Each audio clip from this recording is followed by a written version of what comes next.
జై శ్రీరామ్. అందరికీ నమస్కారం. వెల్కమ్ టు న్యూస్ అఖండ. నేను మీ కస్తూరి శ్రీధర్. మహారాష్ట్ర రాజకీయాలు శరవేగంగా మారిపోతున్నాయి. ఈరోజే కదా మహారాష్ట్రలో ఈ పోలింగ్ ఇంకా అయిపోకముందే మహారాష్ట్ర రాజకీయాలు పూర్తిగా అయితే యూటర్న్ అయితే తీసుకుంటున్నాయి. సరిగ్గా ఈరోజు ఎలక్షన్స్, రేపు 23వ తేదీ వచ్చేసి రిజల్ట్స్. ప్రస్తుతం మహారాష్ట్రలో ఎన్డీఏ కూటమిని మహాయుతి అని చెప్పి అంటారు. సరిగ్గా ఈ సమయంలోనే మహారాష్ట్ర ముఖ్యమంత్రి ఏక్నాథ్ షిండే ఒక సంచలన ప్రకటన అయితే ఒకటి చేశారు. ఏక్నాథ్ షిండే మహారాష్ట్రగా ముఖ్యమంత్రిగా పనిచేస్తున్న సంగతి మీకు అందరికీ కూడా బాగా తెలిసిందే. అయితే ఇప్పటి వరకు ఏక్నాథ్ షిండేనే ఈ ఎన్డీఏ కూటమి అంటే ఈ మహాయుతి కూటమి తరఫున ముఖ్యమంత్రి అభ్యర్థిగా చెప్తూ వచ్చినారు.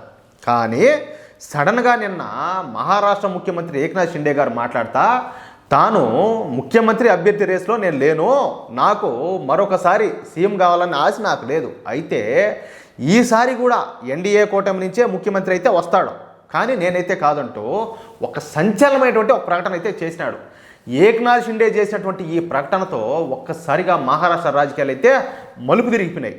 ఎన్డీఏ కూటమి అంటే మహాయుతి కూటమి ముఖ్యమంత్రి అభ్యర్థి ఎవరా అని చెప్పేసి అందరూ కూడా ఇప్పుడు ఎదురు చూస్తున్నారు. అయితే మనకున్న సమాచారం ప్రకారం, అంటే ఢిల్లీ నుంచి వస్తున్న సమాచారం ప్రకారం మహారాష్ట్ర ముఖ్యమంత్రిగా మళ్ళీ దేవేంద్ర ఫడ్నవీస్ పేరునైతే భారతీయ జనతా పార్టీ ప్రకటించే అవకాశం ఉన్నట్టు స్పష్టంగా కనపడుతుంది. ఎందుకంటే ఎక్కువగా చదువుకున్నటువంటి యువత కావచ్చు, మహిళలు కావచ్చు, యువకులు కావచ్చు, ఎక్కువ మంది దేవేంద్ర ఫడ్నవీస్ వైపే మొగ్గు చూపుతున్నారంట.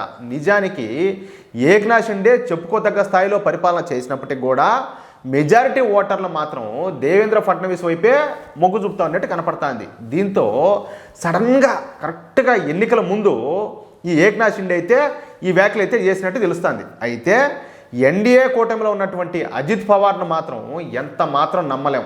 ఏది ఏమైనప్పటికీ రేపు 23వ తారీఖున వచ్చే రిజల్ట్స్ని బట్టి బీజేపీ ఏ నిర్ణయమైనా కూడా తీసుకునే అవకాశం అయితే ఉండాలి. అర్థమవుతుంది మీకు? అంటే నా ఉద్దేశం ఏంటంటే అజిత్ పవార్కి మాత్రం ఆ అవకాశం ఏదో ఉంటే దేవేంద్ర ఫడ్నవీస్ ఉండాలా, లేకపోతే మళ్ళీ ఏక్నాథ్ షిండే ఉండాలా, అదే మ్యాటర్. మొత్తానికైతే బీజేపీ అంటే ఎన్డీఏ కూటమి తరపు నుంచే ముఖ్యమంత్రి అయితే అవుతాడు, అది దాంట్లో మాత్రం డౌట్ లేదు. మీకు ఈ న్యూస్ కనుక నచ్చితే, అదేవిధంగా నేను చెప్పింది కరెక్ట్ అని చెప్పి మీరు భావిస్తే ఈ న్యూస్ నలుగురికి షేర్ చేయండి.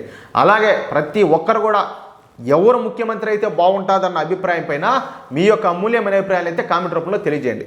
జై శ్రీరామ్.